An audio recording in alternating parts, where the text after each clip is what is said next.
The first rays of a soft blue dawn seeped through the canopy of Emera Forest, painting the glowing moss on the ancient trees in ethereal light. Krestu stood in a small clearing, his simple leather vest and green tunic already damp with morning dew. He gripped the luminous blade, its hilt cool against his palms. He swung it, a clumsy arc that sliced through the air with a faint hum. He was getting better, no doubt, but the sword still felt alien in his hands, a borrowed strength he hadn't earned. He grunted, adjusting his grip. "Why does this sword feel heavier every time I pick it up?" A loud, crunching sound echoed from behind a thick-barked tree. "Because you are thinking too hard, and the sword is thinking not at all." Zeran, the elderly wizard, emerged, his long white hair and beard practically glowing in the dim light. He took another noisy bite of a roasted root he held in one hand. He gestured with the root. "Try relaxing. Or try being stronger, both options work." From a nearby log, Amari chuckled softly. She was tying her long hair back, her simple forest clothes partially hidden by a dark cloak. "At least you're not swinging it backward today." Krestu's face flushed with color, a faint memory of an earlier, more embarrassing training session. He lowered the blade, a sigh escaping his lips. The trio ventured deeper into the woods, following a barely there trail that wound between the colossal moss-laden trees. The air grew cooler, carrying the scent of damp earth and something else, something ancient and electric. Amari pulled her cloak tighter around her shoulders. "Emera Forest is old magic," she said, her voice a low murmur. "We need to be careful. Voices here. They whisper." Krestu glanced around, his eyes wide. "Whisper what?"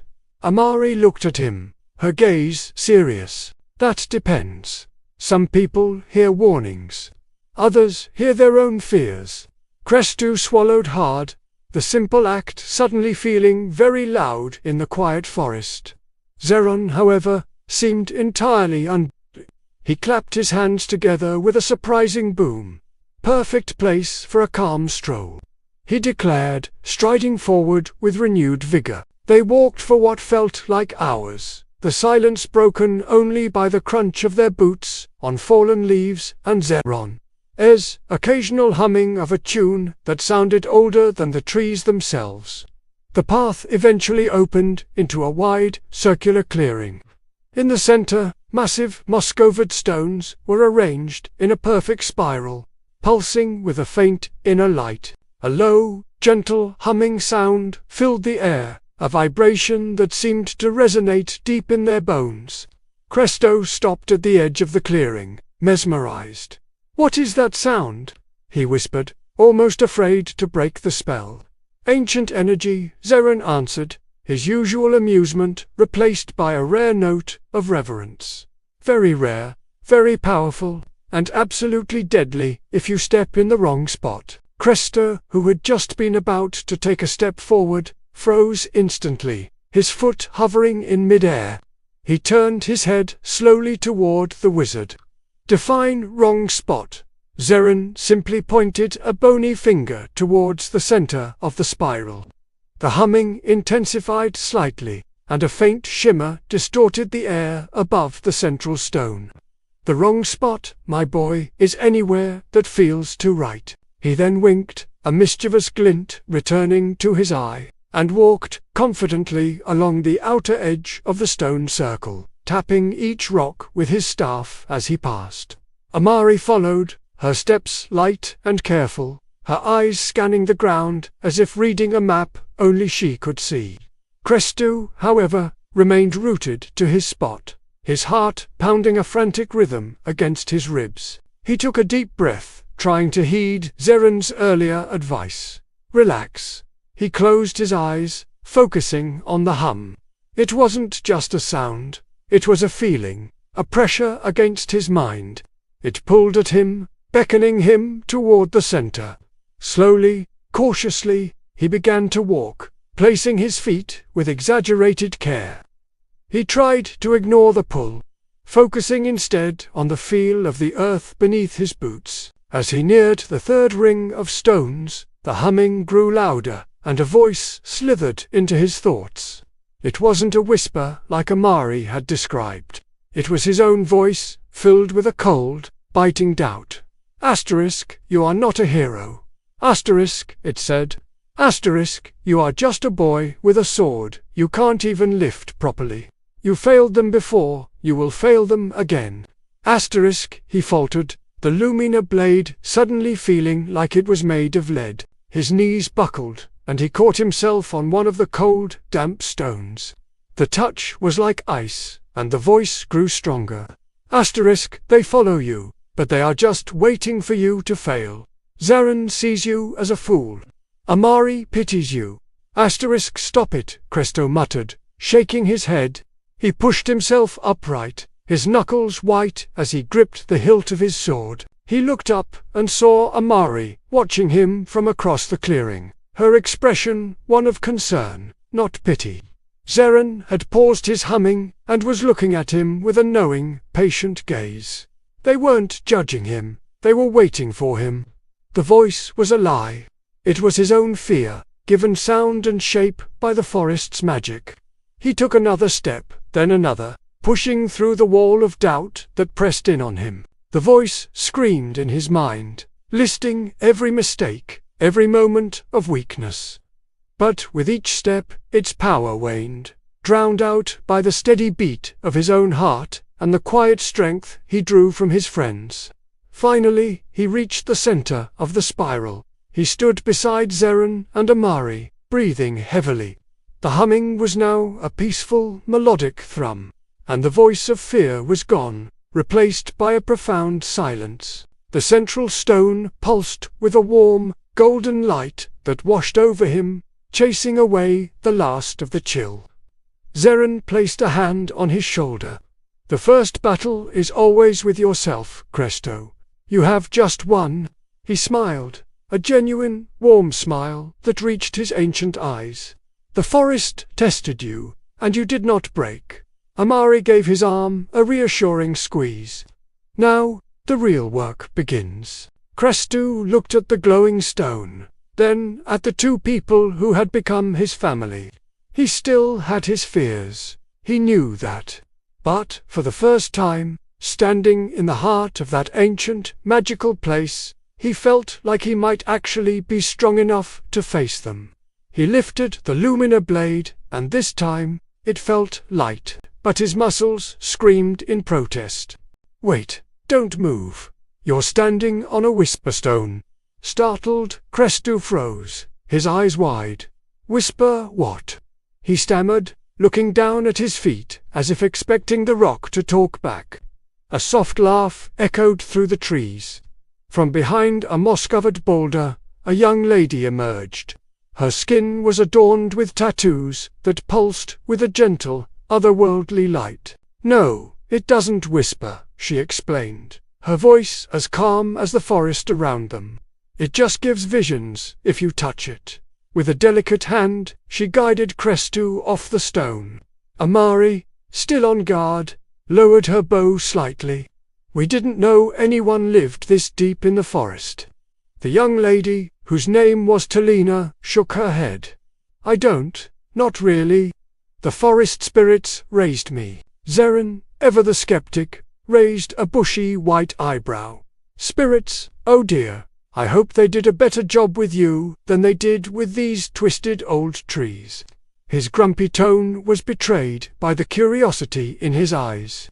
Talena's playful expression vanished, replaced by a grave seriousness. The veil is shaking. Magic is trembling everywhere. Even the spirits fear what Voran is doing. His darkness is poisoning the land, making it sick. Amari exchanged a worried look with Krestu.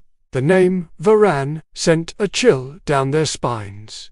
Do you know where Voran's forces are now? Talena's gaze was direct and filled with sorrow. She nodded slowly. They're marching toward the sunken valley. Your home. The words hit Krestu like a physical blow.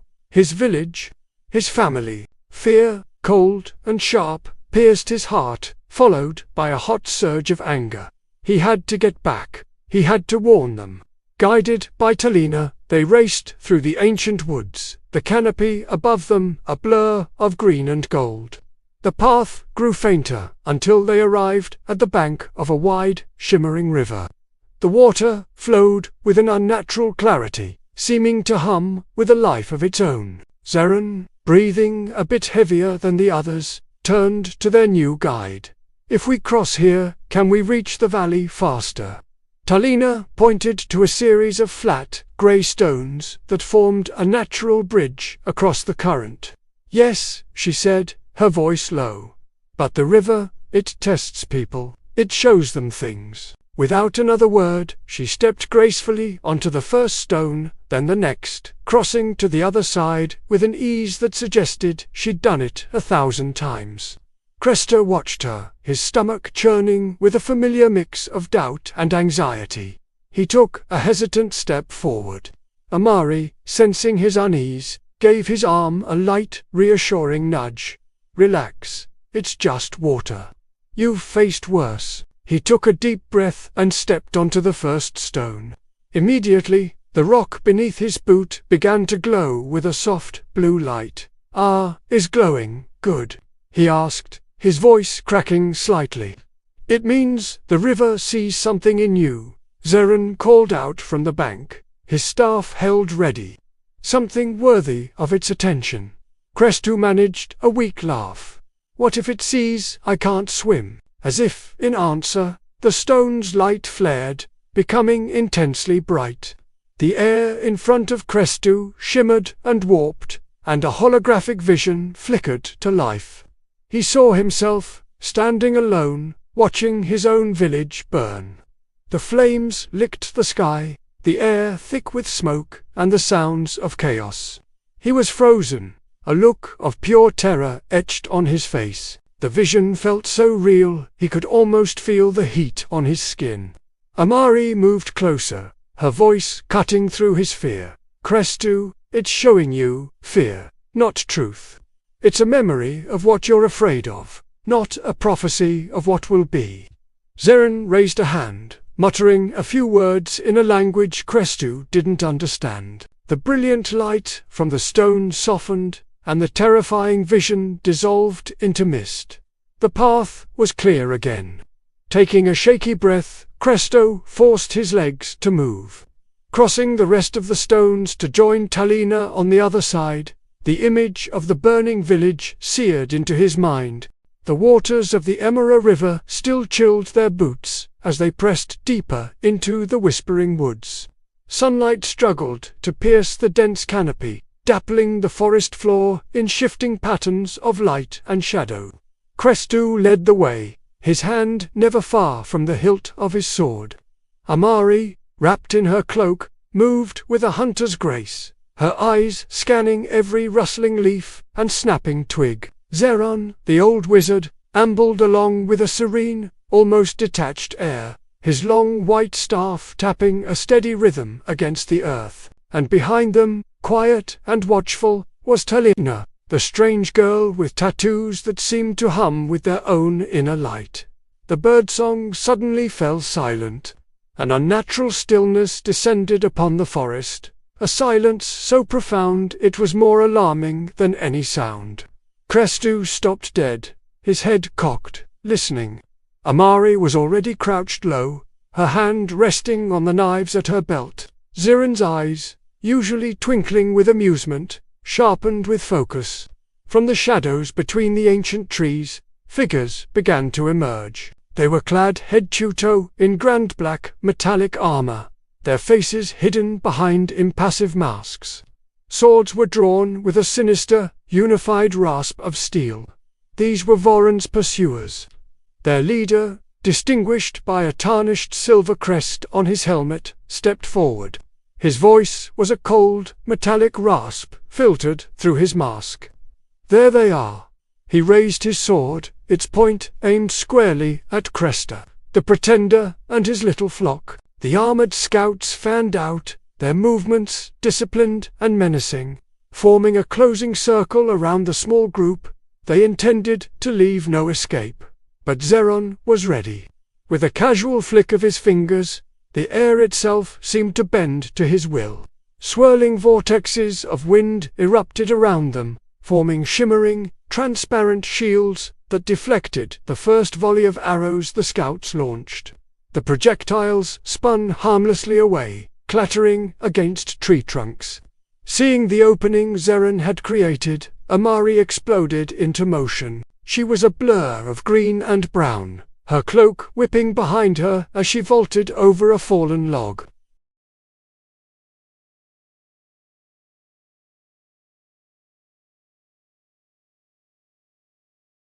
A sweep of her leg took another scout off his feet. She moved like a dance, disarming and disabling with an efficiency that was both beautiful and deadly. While Amari controlled the perimeter, Krestu stood his ground at the center, the luminary blade now gleaming in his hand. He was the anchor, the rock against which the waves of attackers broke. His simple leather vest and tunic seemed inadequate against their full plate, but his blocks were firm, his parries perfectly timed. He met each clang of steel with a resolute strength, turning aside blows that would have felled a lesser man. Zeran, meanwhile, was conducting his own peculiar orchestra of chaos. He wasn't casting fireballs or lightning. Instead, with deft gestures, he sent powerful, targeted bursts of wind into the fray. One moment, a scout would be charging forward, sword raised, and the next, he'd be lifted off his feet and tossed unceremoniously, but safely, into a large, leafy bush with a surprised yelp. Zeran was neutralizing them, not killing them, a testament to his power and his restraint. The tide of the battle quickly turned. The disciplined scouts were thrown into disarray by the trio's unorthodox teamwork. Seeing his forces faltering, the scout leader let out a roar of frustration. He bypassed the others and charged directly at Krestu, his heavy sword held high for a crushing overhead blow. "You are not the Luminary," he bellowed, his voice filled with contempt. "You're just a boy playing dress-up." Krestu met his furious gaze. For a fleeting moment, doubt flickered in his eyes. The weight of the prophecy, the expectations, it was all so heavy. He glanced to his side, seeing Amari expertly fend off two scouts at once, and then to Zeran, who gave him a subtle, encouraging nod. The fear and doubt receded, replaced by a surge of resolve. He looked back at the charging leader, a small, weary grin touching his lips. "Then I guess I'll have to pretend harder."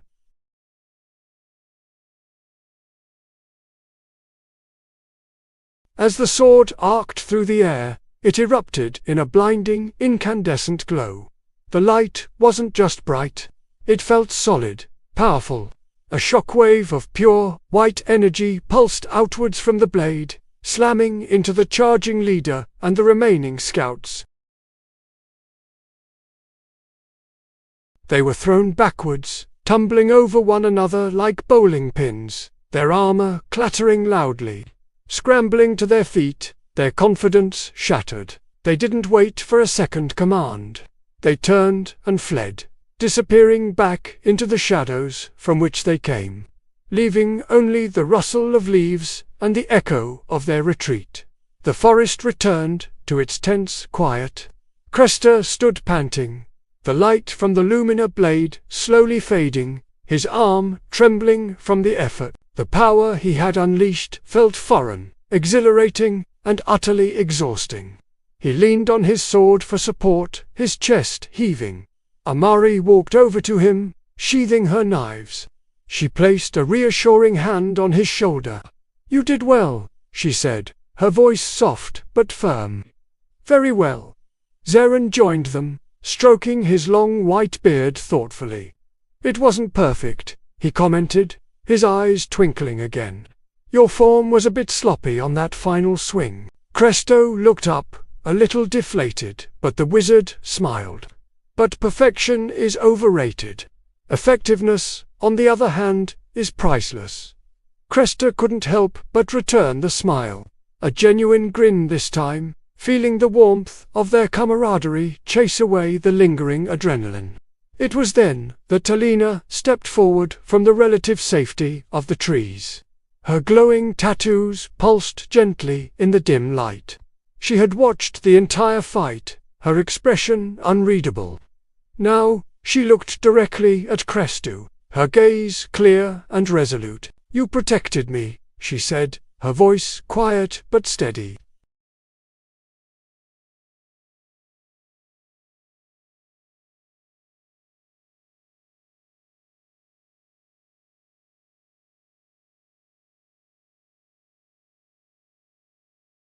He saw a fellow traveler hunted by the same darkness.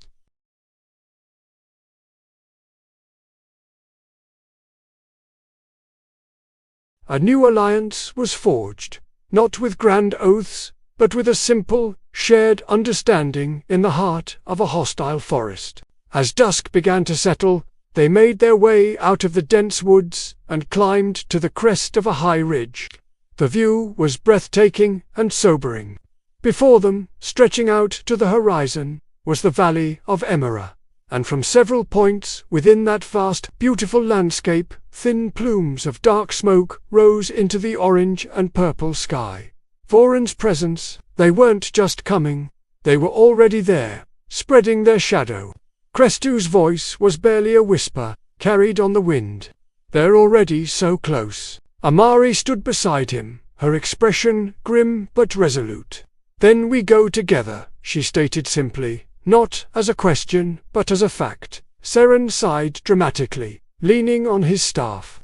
"And I assume we will not be going cautiously, or avoiding danger in any way," he grumbled, though a fond smile played on his lips.